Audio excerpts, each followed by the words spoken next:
রাধে রাধে। আজকে আমি তোমাদের সাথে যে বিষয় নিয়ে আলোচনা করব তা হলো মর্ত্যলোকে কেন ব্রহ্মা পূজা করা হয় না। হিন্দু ধর্মে ব্রহ্মা, বিষ্ণু এবং মহেশ্বরকে সৃষ্টি, স্থিতি এবং প্রলয়ের অধীশ্বর বলা হয়। সমগ্র মহাবিশ্বের জীবজগতের স্রষ্টা হওয়ার পরেও কেন ব্রহ্মাকে মর্ত্যলোকে পূজা করা হয় না সে বিষয়ে আজকে আমি তোমাদের কিছু তথ্য জানাবো।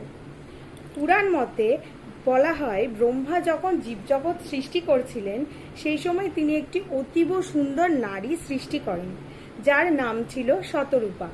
তিনি গায়ত্রী, সাবিত্রী, সরস্বতী বা ব্রহ্মাণী নামেও পরিচিত ছিলেন। ব্রহ্মা তার সৃষ্ট এই মানসকন্যার রূপে এতটাই মোহিত হয়ে পড়েন যে তিনি তার প্রতি কামাসক্ত হয়ে পড়েন। তখন শতরূপা ব্রহ্মার এই ক্রূর দৃষ্টির হাত থেকে নিজেকে রক্ষা করার কারণে তার চোখের আড়াল হতে থাকেন এবং ব্রহ্মা তা বুঝতে পেরে তার ওপর নজর রাখার জন্য তার ঘাড়ের ওপর আরও 4টি মস্তক সৃষ্টি করেন।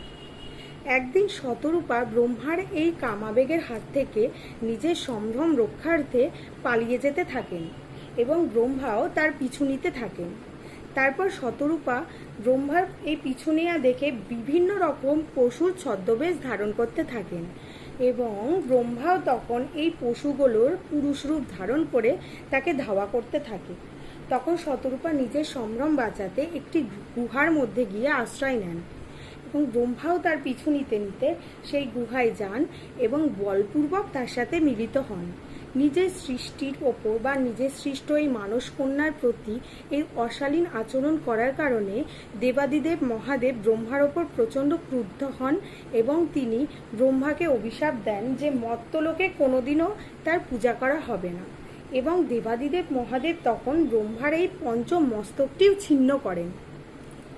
আরেকটি মত অনুসারেও ব্রহ্মাকে মর্ত্যলোকে পূজা করা হয় না বলে ধরা হয়েছে।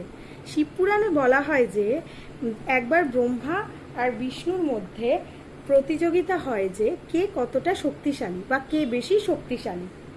সেই সময় অনন্ত জ্যোতির্লিঙ্গের উৎস সন্ধানে মিথ্যার আশ্রয় নিয়ে অসৎ পথে ব্রহ্মা সেই প্রতিযোগিতায় জয়লাভের চেষ্টা করেন।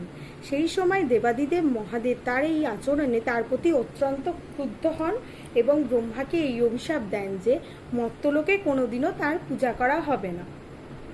এমনকি রাজস্থানের পুষ্কর ছাড়াও পৃথিবীর অন্যান্য স্থানে ব্রহ্মা মন্দির দেখা সত্যি খুব দুর্লভ।